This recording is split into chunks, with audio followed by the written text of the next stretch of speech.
चलिए बच्चों, कैसे हैं सब लोग। तो बच्चों, अब हम कर रहे हैं सैम्पलिंग।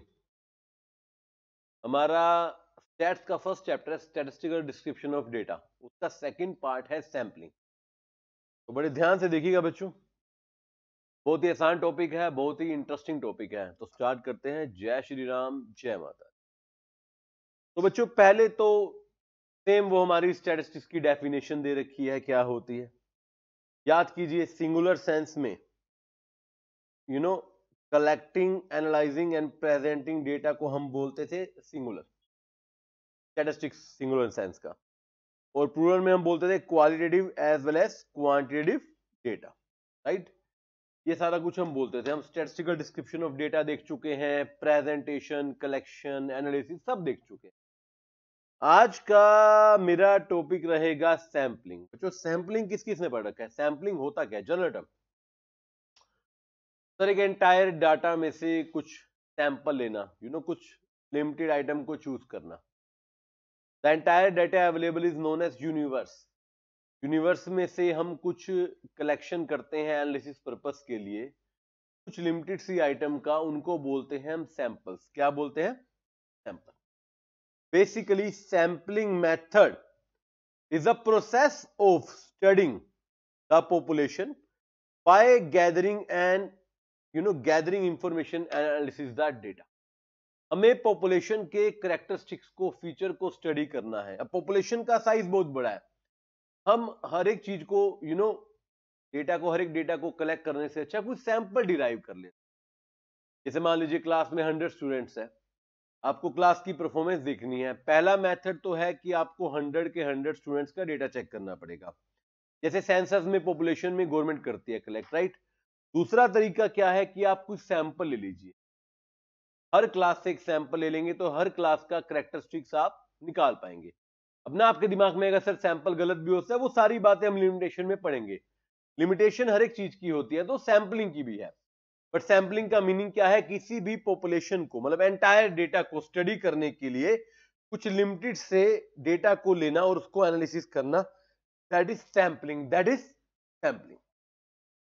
पॉपुलेशन क्या है? जो एंटायर डेटा है, एग्रीगेट ऑफ डेटा। पॉपुलेशन में be defined as aggregate of all units under consideration. जिसको भी हम कंसीडरेशन में ले रहे हैं, स्टडी करने जा रहे हैं, वो एंटायर यूनिट सारी मिलाकर क्या है? Population. Like for example, all students in A class, all members in parliament. All members in parliament, right. मान लो पार्लियामेंट को स्टडी करना है तो सारे मेंबर आ जाएंगे। क्लास को स्टडी करना है, सारी क्लास हमारी पॉपुलेशन है। बट हम सारे स्टूडेंट को स्टडी नहीं करेंगे, टाइम बचाना है, हम कुछ स्टूडेंट्स को सिलेक्ट करेंगे, उनको बोला जाएगा सैंपल। क्या बोला जाएगा? सैंपल। चलिए, पॉपुलेशन का साइज, जितने नंबर हैं यूनिट्स में, वो पॉपुलेशन का साइज है। जितने नंबर है, लाइक मान लीजिए क्लास में 100 स्टूडेंट है, तो दैट इज पॉपुलेशन साइज। मतलब क्या कह रहे हो? देखिए, मान लीजिए क्लास है बच्चों, 100 स्टूडेंट्स है, ये क्लास है हमारी पॉपुलेशन। ये 100 स्टूडेंट है हमारा पॉपुलेशन का साइज। और मान लीजिए मैंने इसमें से 10 स्टूडेंट सिलेक्ट किए, तो 10 स्टूडेंट्स मेरे क्या हैं? सैंपल। ये क्या है? सैंपल। तो जितना पूरा एग्रीगेट ऑफ डेटा है वो है पॉपुलेशन। नंबर जितना है दैट इज साइज। और जितना नंबर मैंने फॉर एनालिसिस पर्पस सेलेक्ट किया मैंने, उसको बोलते हैं सैंपल साइज। क्या बोलते हैं? चलिए सर, अब पॉपुलेशन के भी दो टाइप है, बड़ा आसान सा है। पॉपुलेशन का टाइप है on the basis of number. Number कितने हैं उस पर डिफाइन करेगा कि पॉपुलेशन क्या है। दो तरीके से है, एक है बच्चों फाइनाइट पॉपुलेशन, एक है इनफाइनाइट पॉपुलेशन। आपको नाम से ही क्लियर हो रहा है। फाइनाइट का मतलब जहां पर फाइनाइट नंबर ऑफ यूनिट्स हैं, you can easily count them, they are finite. For example, number of students above 90% in a test. आपने एक टेस्ट लिया, अब टेस्ट में कितने बच्चों के 90% से ऊपर आए, ये आप निकाल सकते हो। बिल्कुल सर फाइनाइट होगा, चाहे 2 हो, 5 हो, 10 हो, 100 हो, but we can easily count them, they are finite. But एक होता है कि जो इनफाइनाइट, इन्फिनिटी, जिसको आप काउंट नहीं कर सकते। For example the number of stars in the sky, आप स्काई में कितने स्टार्स हैं, यू कांट काउंट दैट, तो दैट इज इनफाइनाइट पॉपुलेशन। जब मैं स्टार्स की बात करूंगा इनफाइनाइट है, जब मैं नंबर ऑफ स्टूडेंट्स की बात करूंगा या किसी भी इस तरीके का नंबर जो कैलकुलेट हो सकता है, जो काउंट हो सकता है, उसको हम बोलेंगे फाइनाइट पॉपुलेशन। क्या बोलेंगे? फाइनाइट। ये पॉपुलेशन का पहला टाइप है। There are various kind of type. पहला है ये on the basis of number, finite and infinite. Then second है on the basis of existence, उनके एग्जिस्टेंस के ऊपर, क्या चीज एग्जिस्ट करती है, कैसे एग्जिस्ट करती है। एग्जिस्टेंस पॉपुलेशन जो रियल लाइफ ऑब्जेक्ट पर है। Again number of student in the class, एक क्लास में कितने बच्चे हैं, ये रियल लाइफ में एग्जिस्ट करते हैं। We can count them, we can easily analyse them, we can calculate them, that is existence population. Second है इमेजिनरी और हाइपोथेटिकल। हाइपोथेटिकल बच्चों कई जगह पे वर्ड होता है। हाइपोथेटिकल होता है जो रियलिटी में एग्जिस्ट नहीं करता, इसको हम सिर्फ इमेजिन कर लेते हैं, मान लेते हैं कि हाँ ये एग्जिस्ट करता है, that is hypothetical. The population you know that exist but just in imagination, आपको नहीं पता क्या होना है। For example outcome of tossing a coin, अब आपको सर टॉइन के तो हमें पता है, सॉरी कॉइन के तो हमें पता है, टॉस करेंगे तो हेड आएगा, टेल आएगा, बट क्या आएगा आपको नहीं पता ना। स्टूडेंट तो आप काउंट कर लोगे, 50 स्टूडेंट है आज ही। कॉइन का आउटकम तो प्रोबेबिलिटी है ना कि हेड भी आ सकता है और टेल भी। अभी आपके लिए वो हाइपोथेटिकल पॉपुलेशन है कि कॉइन में हेड आएगा या टेल आएगा। अभी वो एग्जिस्ट नहीं करता क्योंकि अभी वो कॉइन टॉस किया ही नहीं गया। वो डिपेंड करेगा फ्यूचर के आउटकम के ऊपर। किसके लिए? फ्यूचर के आउटकम पर। और जो ऑलरेडी एग्जिस्ट करता है, जो विजिबल है, जिसको आप देख सकते हो, जो इमेजिन नहीं करना पड़ता, that is existence population, that is existent population. ये रहे बात बच्चों। तो टोटल सर 4 टाइप्स की होगी ना। बेस्ड जो नंबर 2 हो गए फाइनाइट इनफाइनाइट, बेस्ड जो एग्जिस्टेंस भी 2 हो गए, एग्जिस्टेंट और imaginary, right. Now sample, sample already बता रखे हमने। Sample may be defined as a part of population so selected with a view to representing the population in all its characteristics।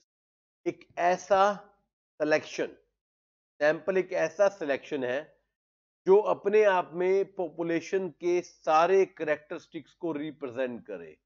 यहां पर डेफिनेशन से एक और बात निकल रही है, अगर आपको एक्चुअल में सही ढंग से स्टडी करनी है तो आपका सैंपल अच्छा होना चाहिए। सैंपल ऐसा होना चाहिए जो पूरे यूनिवर्स को, पूरी पॉपुलेशन को रिप्रेजेंट करे, right. That is sample. Sample should be drone, जो मैंने बोला अभी, sample should be drone at random. देखो नॉन रैंडम भी होती है, मैं आगे बताऊंगा, बट जनरली आपको रैंडम, रैंडम मतलब हर सॉरी, रैंडम का मतलब होता है जितने भी यूनिट्स हैं पॉपुलेशन में, सबके proper equal chance of selection. देखिए sample should be drawn at random in such way that each unit should has equal chance of selection, equal probability of selection। मतलब सैंपल ऐसा होना चाहिए कि हर एक यूनिट के सेलेक्ट होने के इक्वल चांस रहे। आप बच्चों एक बात समझिए, उतना इफेक्टिव आपका सैंपल होगा ना, उतना इफेक्टिव आपका रिजल्ट निकल कर आएगा। तो सैंपल निकालते हुए सबसे ज्यादा ध्यान रखना है, क्योंकि सैंपल पूरी पॉपुलेशन को रिप्रेजेंट कर रहा है। तो सैंपल हमारा अच्छा होना चाहिए ताकि हमारी पॉपुलेशन जो है उसके कैरेक्टरिस्टिक्स निकल कर आए। अगर मान लो गलत सैंपल निकल कर आ गया, आपने क्लास में से निकालना है let's say highest scoring marks के सैंपल्स, आप देखना चाहते हो कि इस क्लास में हाईएस्ट मार्क्स कितने, और बाय चांस आपने उस स्टूडेंट का सैंपल निकाला जिसके लोएस्ट मार्क्स है। क्या लोएस्ट मार्क्स वाला स्टूडेंट हाईएस्ट की कैटेगरी की क्लास को रिप्रेजेंट कर रहा है? नहीं कर रहा। तो आपका अगर सैंपल गलत आ गया तो आपका रिजल्ट बच्चों गलत आएगा। तो ध्यान रखना है सैंपल को बड़े अच्छे तरीके से निकालना। अच्छा देखिए, पॉपुलेशन देखा कितने यूनिट्स हैं, नंबर ऑफ यूनिट्स पॉपुलेशन का साइज। जो निकाला हमने सिलेक्शन वो सैंपल है, बट एक होता है सैंपल साइज। सैंपल का भी साइज है सिंपल, जितने नंबर्स आप सैंपल में निकालने वाले हो। Sample size refers to number of unit in a sample. For example, अगर सैंपल में n यूनिट्स हैं तो n का मतलब साइज है। मान लीजिए मैंने भी एग्जांपल लिया था ना, 50 स्टूडेंट्स, मैंने 10 स्टूडेंट्स लिए थे, ये सैंपल था, और जो नंबर है 10, that is the sample size. कितने नंबर आपने सैंपल में सेलेक्ट किए, दैट इज सैंपल साइज। क्या बोलेंगे? Sample size. और सैंपल में जो यूनिट्स हैं उनको हम बोलते हैं सैंपलिंग यूनिट्स। जो जो यूनिट्स आपने निकाली, देखो आपका सब्जेक्ट एमसीक्यू है, छोटे छोटे पॉइंट्स आपको बड़े ध्यान से देखने, बड़ा अच्छा आपका नंबर ये ला सकते हैं, सैंपल साइज। तो जो भी यूनिट्स हैं इनको बोलेंगे सैंपलिंग यूनिट्स, है ना। चलिए देखिए एक बार यहां तक देखिए,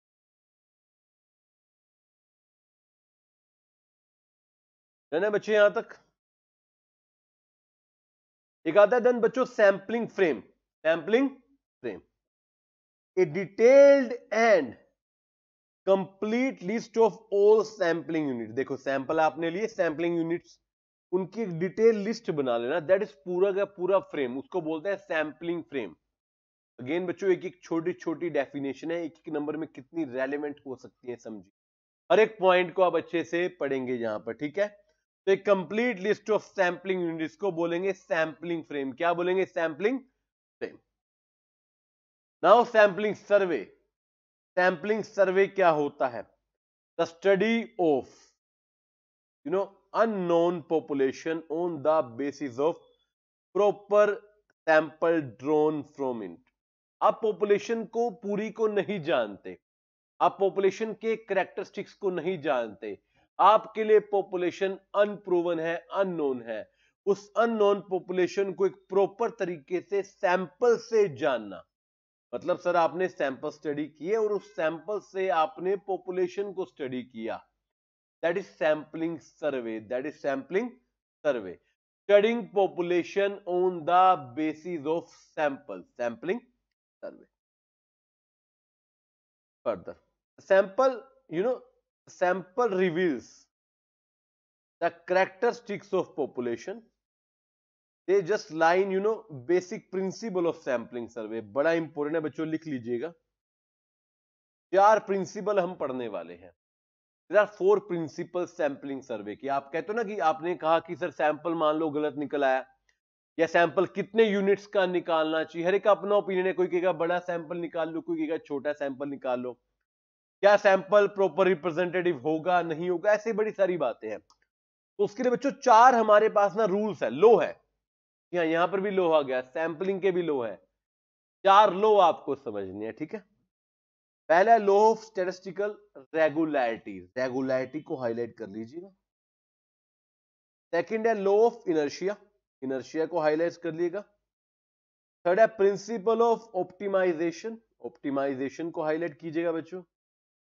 नेक्स्ट है प्रिंसिपल ऑफ वैलिडेशन। तो 4 बातें समझनी है, regularity, inertia, optimisation and validation.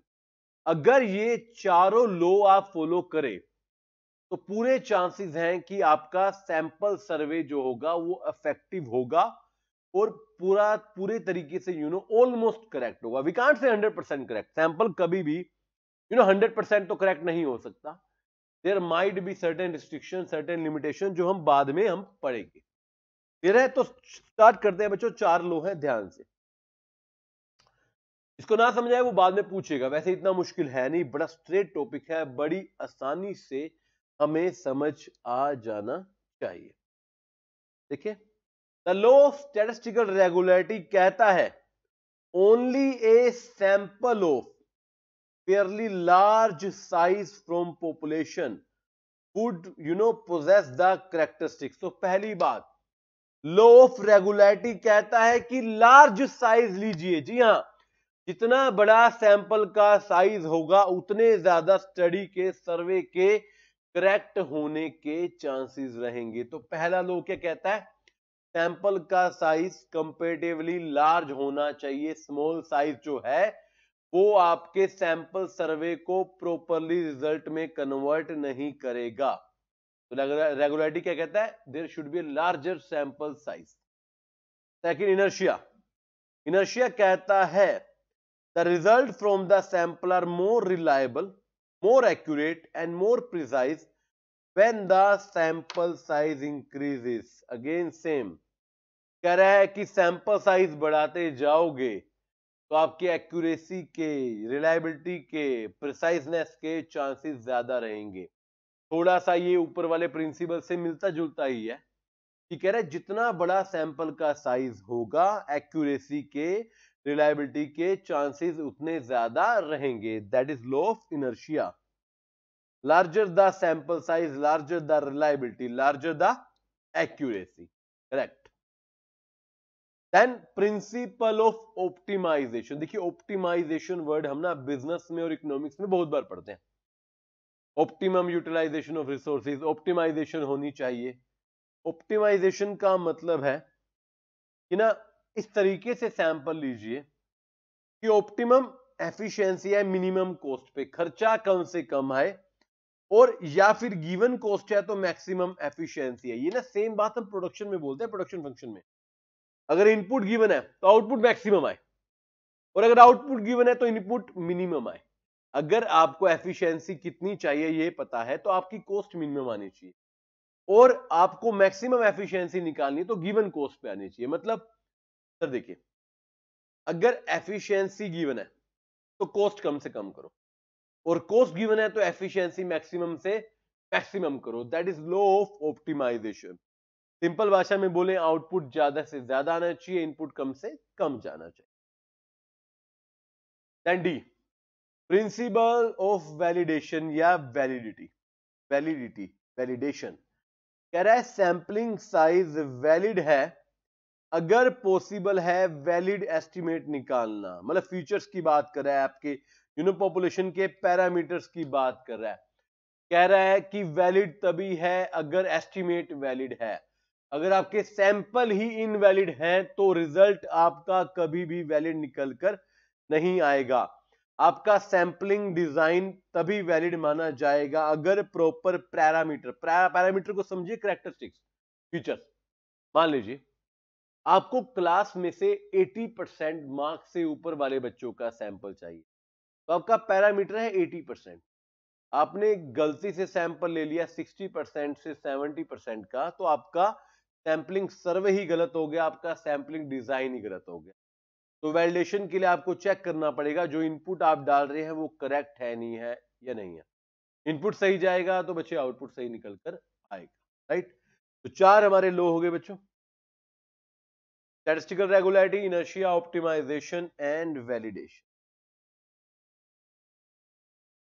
अब सर सैंपल हम पढ़े, एक होता है कंप्लीट एनुमिनेशन, एनुमिनेशन या सेंसेक्स। जब आप कंप्लीट इंफॉर्मेशन निकालते हैं हर एक यूनिट के लिए, एंटायर यूनिट को चेक करते हैं। जैसे आपने देखा है गवर्नमेंट जब पॉपुलेशन कलेक्ट करती है उसको बोलते हैं सेंसस।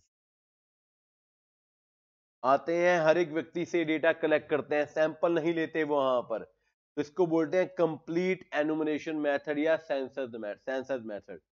और जब हम बीच बीच में से डेटा निकालते हैं सैंपलिंग के तौर पे उसको बोलते हैं सैंपल। सैंपल का मतलब कुछ यूनिट को सेलेक्ट करना जो पॉपुलेशन को रिप्रेजेंट करे, और सेंसस का मतलब है एंटायर डेटा को, each and every item of population को सेलेक्ट। तो सर एक डिफरेंस भी पढ़ लेते हैं सैंपल सर्वे का और कंप्लीट एनुमरेशन का। सैंपल सर्वे क्विकली होता है, क्यों? क्योंकि कुछ पार्ट को आप स्टडी करते हो, सारी पॉपुलेशन को नहीं करते। एनुमरेशन मेथड टाइम कंज्यूमिंग है, हर एक डेटा को एनालाइज करना, कलेक्ट करना is a time consuming process. Cost, क्योंकि हम सारा डेटा देखते नहीं तो खर्चा कम है, लेस एक्सपेंसिव है, ये हमारा मोर कॉस्टली है। रिलायबिलिटी, इसमें भी रिलायबिलिटी है। अब आप कहोगे सर जो ज्यादा वाला है वो रिलायबल होना चाहिए, नहीं बच्चे उल्टा है, क्योंकि आप ट्रेंड पर्सन, सैंपलिंग का एक लिमिटेशन भी है कि हर कोई नहीं कर सकता। सैंपलिंग के लिए यू नीड ट्रेंड पर्सन, जिनको एक्सपीरियंस है, ट्रेनिंग है, तो पूरे चांसेस हैं कि बेटर सुपरविजन के साथ आपका कभी भी रिजल्ट खराब नहीं होगा, रिलायबिलिटी ज्यादा होगी। जबकि उधर बात करें तो डेटा बहुत ज्यादा वास्ट है, तो इग्नोरेंस के चांसेस ज्यादा है। समझ रहे बात को? ऑल्दो हम हर एक को स्टडी करें तो आपको लगता है कि जो ना एंटायर डेटा वाली स्टडी है ज्यादा करेक्ट होगी, क्योंकि डेटा बहुत ज्यादा है तो उसको गलती होने के, इग्नोरेंस होने के चांस भी ज्यादा है।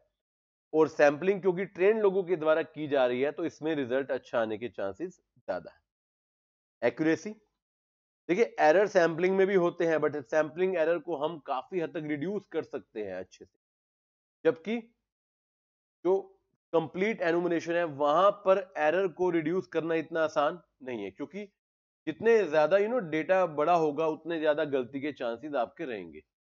तो सैंपलिंग क्योंकि ट्रेन लोगों के द्वारा है, एरर को रिड्यूस किया जा सकता है, तो ये ज्यादा एक्यूरेट होगी। और नेसेसरी, अब दोनों में से कौन सा जरूरी है आप बताइए, सोचिए। अगर आपके पास कोई स्टडी आ गई तो आपको क्या कंप्लीट एनुमरेशन मेथड पे जाना चाहिए या सैंपलिंग पे जाना चाहिए? देखिए अगर आइटम एग्जॉस्टिव है, बहुत डिटेल, बहुत ज्यादा है और रिलेटेड है एक दूसरे से, तो हम सैंपल में जा सकते हैं। मगर अगर हमें ना ऐसी स्टडी की गई कि हमें हर एक आइटम को इंडिविजुअली सिलेक्ट करना है और हमें हर एक इंडिविजुअल आइटम की इंफॉर्मेशन चाहिए, तो हम सैंपलिंग पर रिलाई नहीं कर सकते। उस केस में हमें सेंसर मेथड या you can say complete enumeration method चाहिए ही चाहिए होगा। तो मतलब आपका ऑब्जेक्टिव, आपका पर्पस भी आपको बताएगा कि आपका काम सैंपलिंग से चलेगा या सेंसर फॉलो करना पड़ेगा। तो बच्चों कुछ डिफरेंस है सैंपलिंग की और कंप्लीट एनुमरेशन। होपफुली यहां तक सबको क्लियर होगा। एक बार यहां तक ना पढ़िएगा, उसके बाद आगे देखिएगा। बड़ा आसान सा टॉपिक है, कोई ऐसा टिपिकल कंटेंट इसके अंदर नहीं है। चलिए अब सैंपलिंग की एक और सुंदर सी डेफिनेशन दे रखी है, क्योंकि इसके बाद हम सैंपलिंग के टाइप्स पढ़ने वाले हैं। यहां तक बच्चे एक बार देख लीजिए, उसके बाद आगे बढ़ते।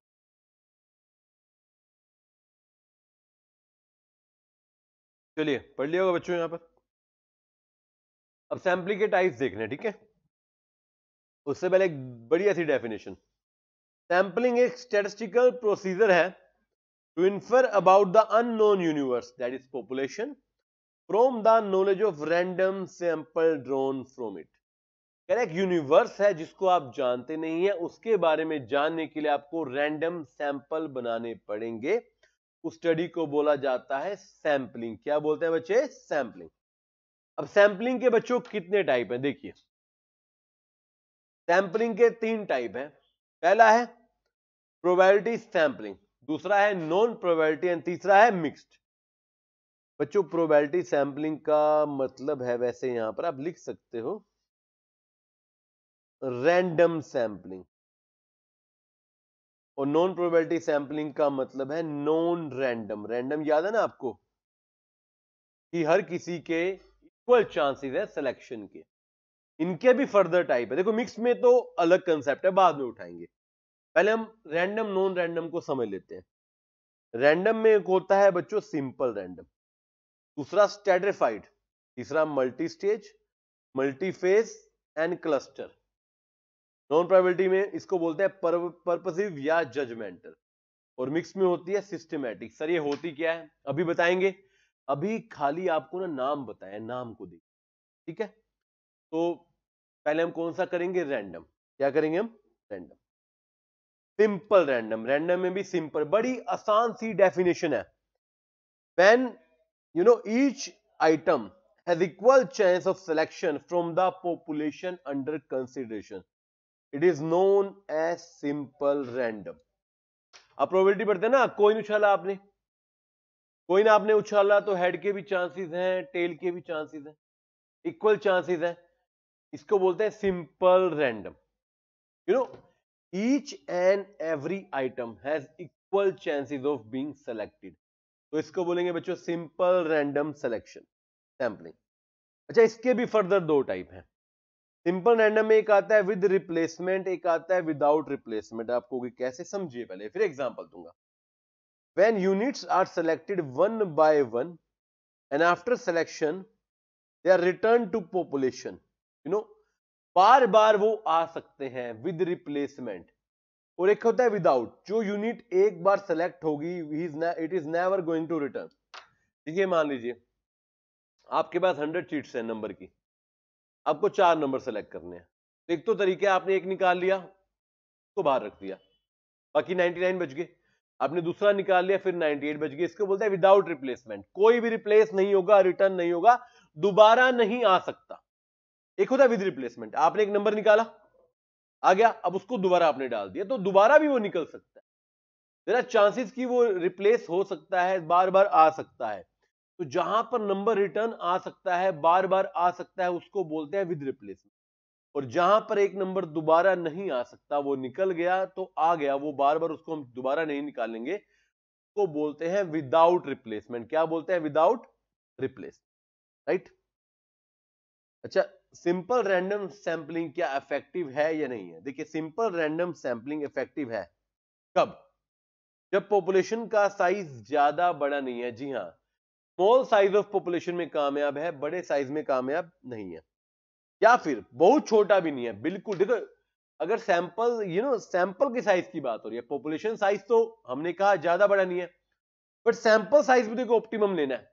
आपने एक ही सैंपल ले लिया तो फिर वो काहे की रैंडम होगी? आपने एक ही निकाला, कम से कम इतने सैंपल होगी सबके इक्वल चांसेस रहे तो इकट्ठा पड़ेगा। इसको सैंपल साइज ज्यादा बड़ा नहीं होना चाहिए, ओ सॉरी, सैंपल साइज ज्यादा छोटा नहीं होना चाहिए, बट पॉपुलेशन साइज भी ज्यादा बड़ा नहीं होना चाहिए। एंड पॉपुलेशन हेट्रोजीनियस नहीं है। हमने बोला कि हर एक आइटम के इक्वल चांस है। हेट्रोजीनियस मतलब different different characteristics. Equal chance हम होमोजीनियस में चला सकते हैं, जहां पे सबके सेम कैरेक्टरिस्टिक्स हैं, तो जो भी सैंपल निकलेगा कामयाब होगा।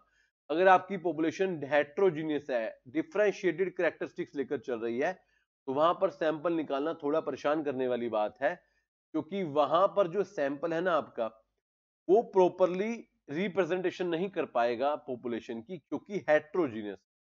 तो simple random sampling is applicable, is preferable only in case of homogeneous population, right. तो फर्स्ट वन इज हमारी सिंपल। देखिए पहले आपने पढ़ लिया सिंपल वाली सैंपलिंग। सर सेकंड है हमारी स्ट्रेटिफाइड। स्ट्रेटिफाइड में हम स्ट्रेटा बनाते हैं। एक ऐसी सैंपलिंग स्ट्रेटा का मतलब ग्रुप्स। अभी आपने पढ़ा था कि अगर पॉपुलेशन हेट्रोजीनियस है, मान लो बच्चों आपकी पॉपुलेशन हेट्रोजीनियस है, बट सारे तो अलग नहीं होंगे ना, कुछ कुछ तो सिमिलर होंगे ना। जो जो सिमिलर है, होमोजीनियस है, उनके ग्रुप बना लीजिए। क्या बना लीजिए? ग्रुप। उसको बोलेंगे स्ट्रेटा। और स्ट्रेटा को स्टडी करना stratified sampling. It comprises of dividing the population into relatively homogeneous groups. आप इनको homogeneous similar nature of groups में, होमोजीनियस मतलब सिमिलर, सेम कैरेक्टरिस्टिक्स के ग्रुप्स में आप डिवाइड कर लेंगे, इनको बोलेंगे स्ट्रेटिफाइड सैंपलिंग। आपने ना स्ट्रेटा बना लिए, ग्रुप्स बना लिए, अब हर ग्रुप से सैंपल निकाल लीजिए और उसको स्टडी कर लीजिए, that is stratified sampling. Stratified sampling कहां पर यूज होती है? जहां पर पॉपुलेशन लार्ज भी है और हेट्रोजीनियस पे, बहुत बड़ी पॉपुलेशन है और वो हेट्रोजीनियस है, डिफरेंट डिफरेंट कैरेक्टरिस्टिक्स है, बट उनको हम ग्रुप्स में बांट सकते हैं, स्ट्रेटा में बांट सकते हैं। Each discrete subpopulation in this method is known as stratum. जो सिमिलर नेशन के आपने अलग अलग ग्रुप बना दिए, उनको बोलते हैं स्ट्रेटम। और जितने यूनिट होते हैं उनको हम बोलते हैं स्ट्रेटा। क्या बोलते हैं? स्ट्रेटा। ये छोटी छोटी टर्म है जो एमसीक्यू में आ सकती है। सर इसका पर्पस क्या है? इसका पर्पस क्या है? Why stratified sampling is used to make representation of all sub population. Strata हर एक पॉपुलेशन, हर एक फीचर के, हेट्रोजीनियस है ना, तो सिमिलर को अलग करते जाइए। To provide estimate about parameter not only for all strata but overall estimate. एक ओवरऑल एस्टिमेट मिल जाएगा। देखो हर ग्रुप से एक रिप्रेजेंटेशन आएगी तो हमें ओवरऑल पॉपुलेशन का आइडिया भी लग जाएगा। And reduction of variability and increase in precise, ये प्रिसाइज रहेंगे, फालतू की इंफॉर्मेशन नहीं आएगी, और वेरिएबिलिटी जो है ना वो रिड्यूस हो जाएगी। वेरिएबल मतलब बार बार जो डेटा चेंज हो जाता है। इससे क्या होगा? हर ग्रुप ना एक रिप्रेजेंटेशन देगा, तो आपको अंदाजा लग जाएगा कि एक्चुअल में पॉपुलेशन किस चीज से कंसिस्ट है। क्या क्या पॉपुलेशन के अंदर आ रहे हैं। तो दिस इज स्ट्रेटिफाइड। आप देखेंगे स्ट्रेटिफाइड जनरली सिंपल से बेटर है, और जनरली कहां पर बेटर है, जहां पर पॉपुलेशन का साइज लार्ज है और जहां पर पॉपुलेशन के कैरेक्टरिस्टिक्स फीचर हेट्रोजीनियस है। क्या है? हेट्रोजीनियस। अब देखिए स्ट्रेटिफाइड में ही बात करें हम, types of allocation of sample size. आपने का स्ट्रेटा बना लीजिए, ग्रुप्स बना लेंगे। अब कितना कितना सैंपल लिया जाएगा उसकी बात बड़ी जरूरी है। तो यहाँ पे ना दो हमारे को रूल्स दिए गए हैं। पहला है प्रोपोर्शनल एलोकेशन, इसको बोलेज एलोकेशन भी बोलते हैं, बोलेज ने दिया था। और सेकंड है नेमन्स की एलोकेशन। अब बोलेज एलोकेशन कहती है there is no much variation between the strata variance. कह रहा है ज्यादातर वेरिएशन नहीं है। आपको ना पॉपुलेशन के प्रपोर्शन में सैंपल साइज है, मतलब मीन ले लो। क्या ले लो?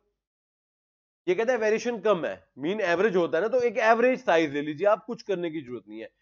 ये मीन पर फोकस करता है। यहां पे आप लिखिए किस पे फोकस करता है? मीन पर। सेकंड है नेमन्स। नेमन्स कहता है अगर सैंपल के साइज डिफर करते हैं, बच्चों डिफरेंसेस आ रहे हैं, डेविएशन आ रहे हैं, याद कीजिए जहां पर डेविएशन आती है वहां पे हम सेंट्रल टेंडेंसी को फॉलो नहीं करते, हम डिस्पर्जन को फॉलो करते हैं। तो वहां पर आप स्टैंडर्ड डेविएशन ले लीजिए। क्या ले लीजिए? Standard deviation.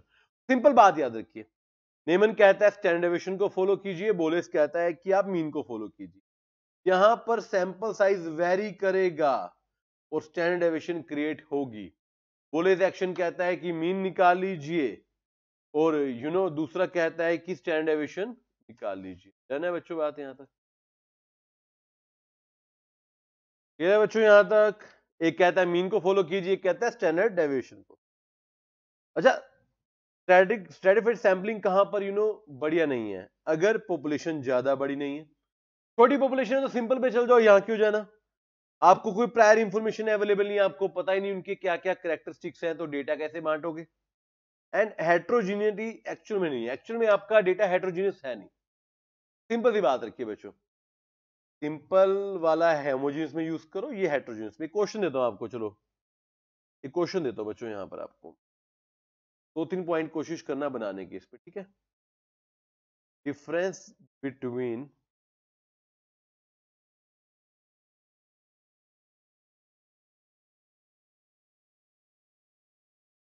I should not say homogeneous, heterogeneous. Difference between simple and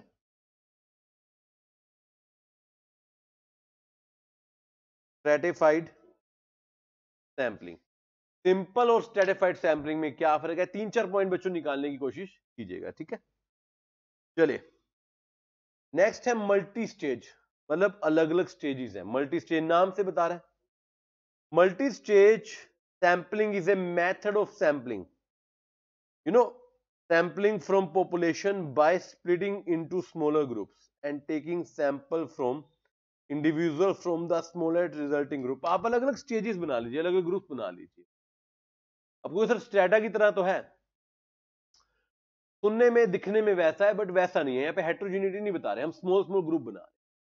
जैसे मान लीजिए 100 स्टूडेंट्स का ग्रुप है, तो हमने अलग अलग बना लिया, बॉयज का अलग कर लिया, गर्ल्स का अलग कर लिया। उसमें भी हमने परसेंटेज वाइज कर लिए, 50% से ऊपर वाले, 80 से ऊपर वाले, 90 से ऊपर वाले, उस तरीके से हमने कर लिया। That is multi stages. अलग अलग स्टेजेस में आप सैंपल निकालने वाले हैं और स्टडी करने वाले हैं। Then come systematic, you know systematic है कि आप एक रेगुलर इंटरवल के बाद सैंपल निकालें। मतलब मान लीजिए आपके पास यहां पर 100 यूनिट्स हैं, आपने पहले 10 के बाद निकाला, फिर 20 के बाद, 30 के बाद, 40 के बाद, इस तरीके से आपने कहा हर एक 10th पॉइंट के बाद एक सैंपल निकाल लीजिए। इंटरवल्स की बात हो रही है, इंटरवल को हाईलाइट कर लीजिएगा। सिस्टमैटिक सैंपलिंग मतलब हम सैंपल तो पूरे में से निकालेंगे, बट हम ऐसा नहीं कि पहले 10 में से सारे सैंपल आ जाए या पहले 20 में से, हम इंटरवल्स के बाद बना लेंगे। हर 10th item, 100th item, 1000th item. कल को आप ऑडिट करेंगे ना, ऑडिट में भी यही होता है सैंपलिंग में, हम हर 100वीं आइटम उठा लेते हैं, 150th आइटम उठा लेते हैं। दैट इज बच्चों systematic sampling, A sampling which occurs after a regular interval, after a regular interval. और ये पार्शियली प्रोबेबिलिटी सैंपलिंग है, पार्शियली नॉन प्रोबेबिलिटी सैंपलिंग। अब आपको क्या मतलब, अब ध्यान कीजिए, ऊपर मैंने कहा था एक रैंडम है, एक रैंडम सैंपलिंग है, एक नॉन रैंडम है। नॉन रैंडम में मैंने लिखवाया था मिक्स्ड। यहाँ पे बच्चों देखो, रैंडम में तो सबके चांसेस है, नॉन रैंडम में तो आप पर्पसिव कर रहे हो, अपने पर्पस से कर रहे हो।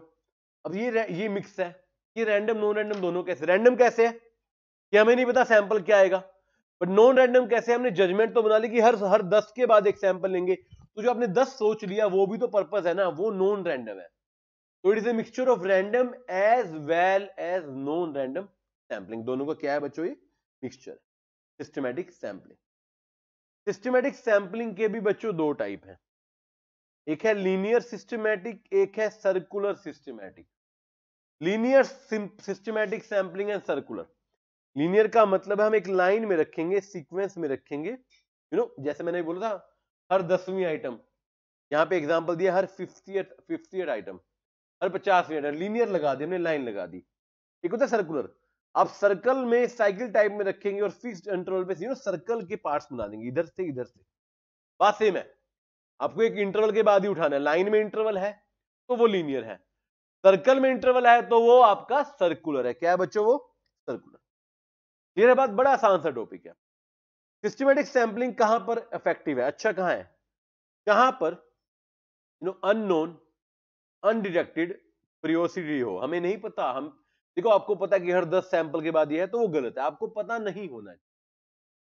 जब चीजें आपको पता होती है जनरली तो सैंपलिंग का मोटिव ही खत्म हो जाता है। अननोन होनी चाहिए, अनडिटेक्टेड होनी चाहिए, हमें पता नहीं होना चाहिए। और इंटरवल जो है वो मल्टीपल ऑफ पीरियड है, मतलब अलग अलग टाइम पे है,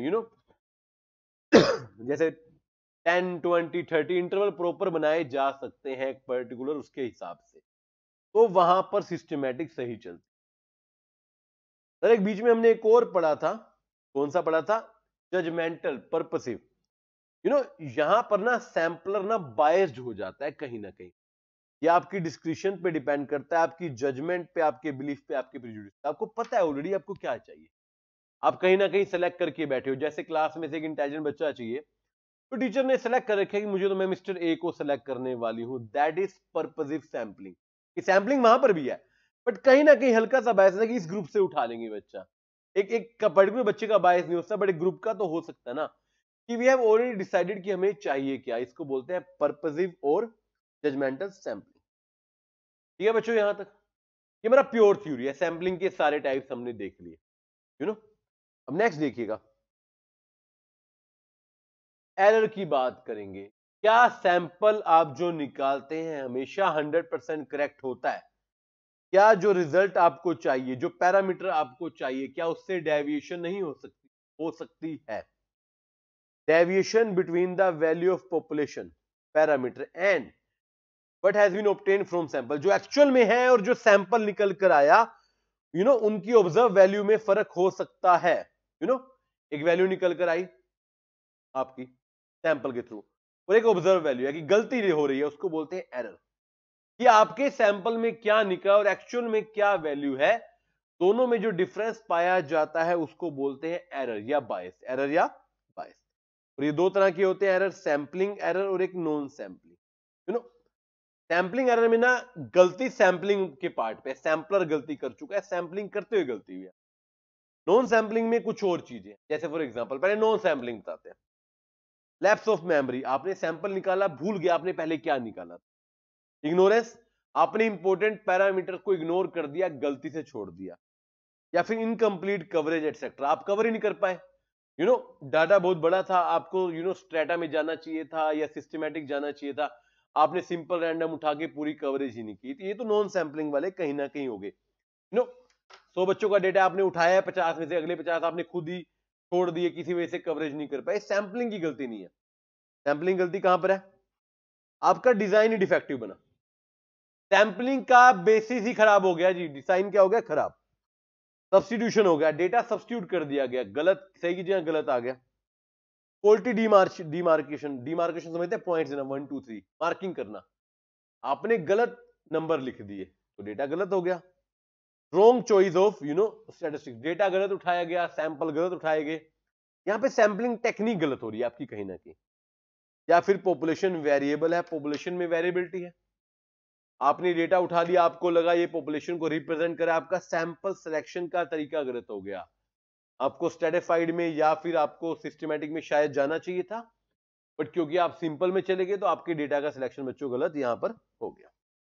तो ये एरर्स है, सैंपलिंग की वजह से जो एरर है वो सैंपलिंग एरर है, जो अदर फैक्टर की वजह से एरर है उनको नॉन सैंपलिंग एरर बोला जाता है। सर पैरामीटर, पैरामीटर ऊपर 2-3 बार आया था, मैंने कहा था कि सैंपल पैरामीटर के हिसाब से होना चाहिए। पैरामीटर का मतलब है कैरेक्टरिस्टिक्स, जो पॉपुलेशन के कैरेक्टरिस्टिक्स हैं, जो सारी यूनिट्स पर डिपेंड करते हैं, जो पॉपुलेशन का मेन कैरेक्टरिस्टिक्स है उसको बोलते हैं पैरामीटर। अब बच्चों यहां पे ना 2 न्यूमेरिकल टाइप भी क्वेश्चन पूछे जा सकते, यू नो, जैसे मीन तो सर आपको आता है बिल्कुल, जिसने मीन और स्टैंडर्ड डेविएशन पढ़ा है उसके लिए कुछ मुश्किल नहीं है। वहां पर हम मीन को ना एक्स बार से डिनोट करते हैं, यहां पर हम कहीं ना कहीं मीन को काइंड ऑफ यू से डिनोट करते हैं। फॉर्मूला सेम है, summation of X divide by N, N मतलब population size, X of A मतलब एथ member of population. Basically simple भाषा में ये इस तरीके से ही है, राइट। और standard deviation, you know, standard deviation से पहले वेरिएंस आ गया, पॉपुलेशन वेरिएंस। वेरिएंस का फॉर्मूला याद है बच्चों, में याद दिलाता हूं आपको, वहां पर होता है इस तरीके से।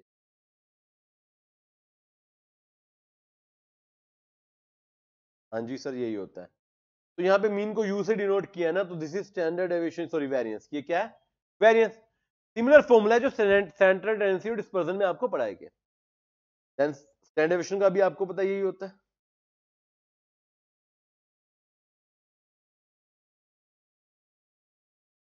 बस एक्स बार को हम दूसरे सिंबल से डिनोट कर रहे हैं यहां पर। और वेरिएंस और उसका तो रिलेशन हमें पता ही है, variance is equal to square of standard deviation. है बच्चों बात यहां तक?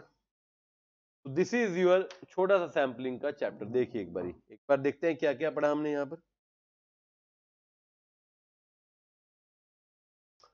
सर स्टैटिस्टिक्स की डेफिनेशन, सैंपलिंग का मेथड का मीनिंग, छोटे छोटे टर्म्स, एक नंबर वाली। पॉपुलेशन का मीनिंग, सैंपल साइज, पॉपुलेशन के type, finite infinite, imaginary existent. Sample का मीनिंग, सैंपल साइज का मीनिंग, सैंपलिंग यूनिट्स का मीनिंग, सैंपलिंग फ्रेम का meaning, then sampling survey. Then बच्चों 4 रूल हमने पढ़े, law of statistical regularity, principle of inertia, principle of optimization, principle of validation. Inertia कहते हैं largely fair size होना चाहिए, मोर रिलायबल होगा। रेगुलरिटी भी कहता है कि बड़ा साइज लीजिए। ऑप्टिमाइजेशन कहता है कॉस्ट कम से कम आनी चाहिए, रिजल्ट ज्यादा से ज्यादा आना चाहिए। वेरिएबिलिटी, वैलिडिटी कहता है डेटा वैलिड होना चाहिए। देन सेंसस और सैंपलिंग, डिफरेंस पढ़ा बड़ा शानदार बच्चों हमने। Then type, random, non random, probabilistic, non probabilistic और मिक्स्ड। उसमें सिंपल कोई भी डेटा उठा लीजिए स्ट्रेटिफाइड ग्रुप बनाकर, हेट्रोजीनियस में मल्टी स्टेज, सीक्वेंस में सर्कुलर या लीनियर, मल्टी फेजेस और क्लस्टर हमने पढ़ना नहीं है क्योंकि ये बता रखा है टाइप में, सिलेबस में नहीं है। पर्पसिव जहां पर आपका हल्का सा बायसनेस आ जाता है, सिस्टमैटिक जो रैंडम भी है और नॉन रैंडम भी चलती है यहां पर, राइट। देन बच्चों इसके बाद हमने देखे मीन और standard deviation and error. Error होते हैं आपके सैंपलिंग, नॉन सैंपलिंग। तो बच्चों ये हमारा सैंपलिंग का छोटा सा चैप्टर है। स्टैटिस्टिकल डिस्क्रिप्शन के बाद अगला चैप्टर है, बुक के हिसाब से 13.2 में ये आएगा, जो कि यहां पर क्या होता है, समाप्त। एक बार बच्चों इसको रीड कीजिएगा अच्छे से, फिर इसके क्वेश्चन ट्राई कीजिएगा। एसएम के और ब्रह्मास्त्र के टॉपिक को यहीं पर करते हैं समाप्त। कोई डाउट हो तो बताइएगा। ओके जी, bye bye, thank you very much, जय श्री राम, जय माता।